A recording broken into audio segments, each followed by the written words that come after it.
Assalamualaikum warahmatullahi wabarakatuh. Hai teman-teman, kembali lagi di video aku Lazia.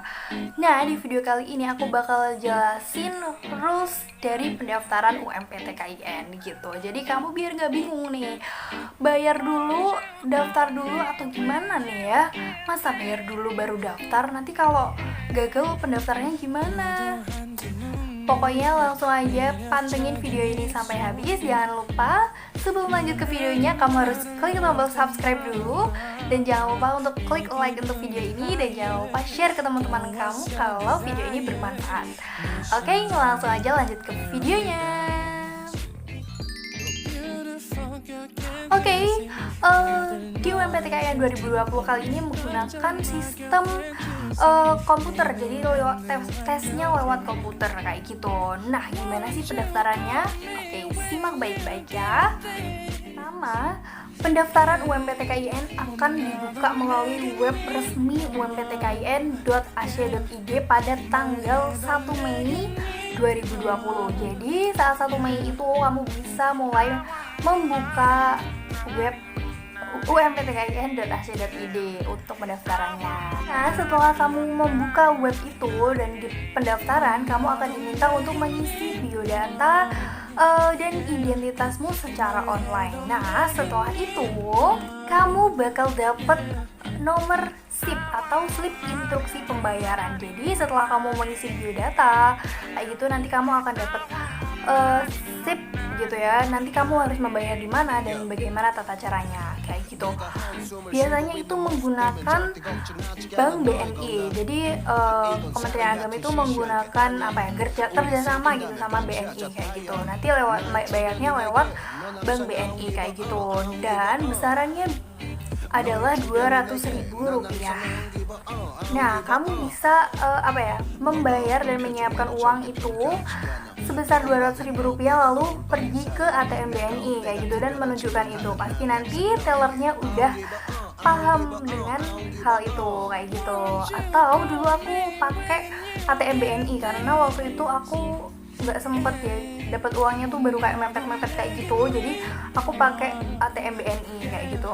Nanti untuk bagaimana caranya aku akan buatin videonya untuk khusus pembayaran kayak gitu ya. Makanya jangan lupa untuk subscribe. Nah, setelah kamu membayar, kamu bisa melanjutkan pendaftarannya kayak gitu. Nanti kamu mau pilih jalur prodi IPA atau jurusan IPS kayak gitu. Misalnya kamu pilih tadris atau pendidikan IPA, kamu pilihnya harusnya IPA dong kayak gitu.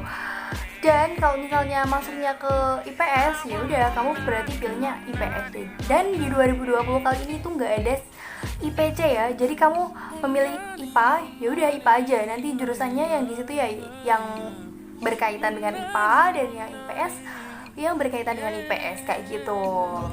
Jadi di 2020 ini kamu digiring untuk fokus pada satu aja. Kamu nggak usah bercabang. Nanti kalau kamu pusing-pusing mikir keduanya, nanti kamu bakalan stres dan imunnya menurun kayak gitu dan bahaya buat kamu. Jadi ambil baiknya aja ya. Jadi kamu harus pilih satu IPS atau satu IPA. Setelah memilih itu, kamu juga bisa pilih di mana kamu mau tes, lokasi tujuannya di mana, itu sesuai dengan yang kamu kehendaki gitu ya. Jadi aku saranin buat daftar di awal-awal gitu ya, biar kamu dapet jadwal tes dan lokasi ujiannya itu belum full gitu. Nah, setelah itu kamu bisa cetak kartu ujian itu pada tanggal 1 Juli hingga 9 Juli gitu. Jadi misalnya kamu daftar awal nih 1 Mei gitu. Kok punyaku belum bisa dicetak, Kak? Ya karena memang belum jadwalnya gitu ya. Jadi sabar, tunggu 1 Juli gitu. Jadwalnya 1 Juli sampai 9 Juli. Jadi jangan sampai lupa ya. Nah, setelah itu kamu bisa tunggu jadwal ujiannya. Nanti setelah itu kamu bakal dapat jadwal ujian, kamu harus ujian kapan kayak gitu. Dan itu udah nggak bisa diotak-atik lagi gitu. Kamu dapat jadwal ujiannya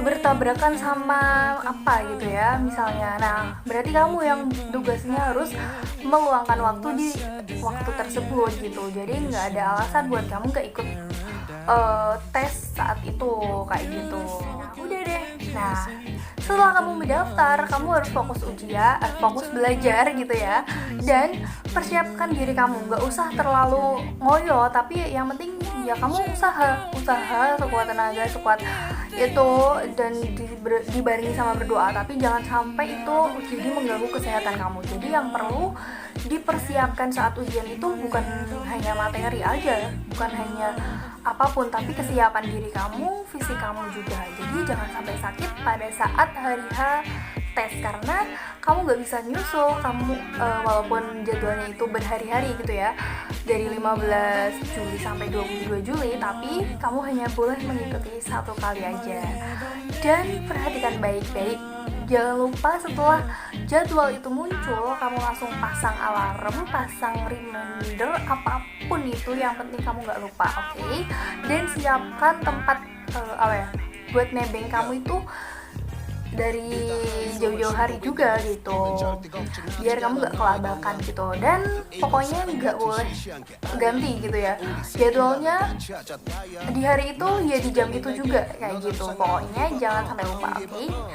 Dan jaga kesehatan biar kamu bisa mengikuti ujian dengan baik, karena walaupun udah udah dipersiapkan matang-matang, tapi kalau kamu saat ujiannya sakit, ya sama aja, kamu nggak bisa menjalankan itu dengan itu. Jadi pokoknya jaga kesehatan. Nah, setelah kamu ujian, kamu tinggal pulang dan pasrahkan semuanya, nggak usah diinget-inget lagi. Diinget-inget boleh sih, buat kayak refleksi aja, kayak buat oh iya, nah ini aku salah ya, oh iya ini aku bener, oh iya oke, kayak gitu. Udah setelah kamu ujian, ya udah tenangin diri kamu, gimana kamu harus langsung pulang. Yang kalau misalnya nih COVID udah reda besok dan udah boleh kemana-mana, bolehlah sambil refreshing buat biar gak penat kayak gitu, boleh banget. Tapi kalau misalnya itu ya udah langsung aja pulang kayak gitu ya, jangan pokoknya dengan menaati peraturan yang ada kayak gitu. Pokoknya tugas kamu setelah mengerjakan soal ujian, ya tugas kamu hanya pasrah sama berdoa, udah itu aja kayak gitu. Gak ada orang dalam. Kita kalau udah ujian kayak gitu tuh udah gak bisa memanfaatkan orang dalam, kita hanya bisa memanfaatkan kuasa Allah aja gitu. Jadi oke, buat kamu yang mau update informasi tentang UMPTKIN dan tes masuk perguruan tinggi, langsung aja kamu tuh cari web resminya dan Instagram resminya, karena semuanya tuh udah menyediakan Instagram resmi agar mudah akses oleh kamu semuanya gitu ya. Jadi jangan sampai kemakan hoax, oke? Mungkin cukup dulu video di kali ini, karena emang cukup aja informasinya gitu ya. Untuk update informasi selanjutnya, jangan lupa klik subscribe buat channel aku, dan jangan lupa untuk klik like video ini. Dan mungkin kamu yang mau tanya-tanya boleh aja ketik di kolom komentar. Lalu jangan lupa share video ini sebanyak-banyaknya supaya video ini lebih bermanfaat buat semuanya. Oke? Wassalamualaikum warahmatullahi wabarakatuh. Bye bye.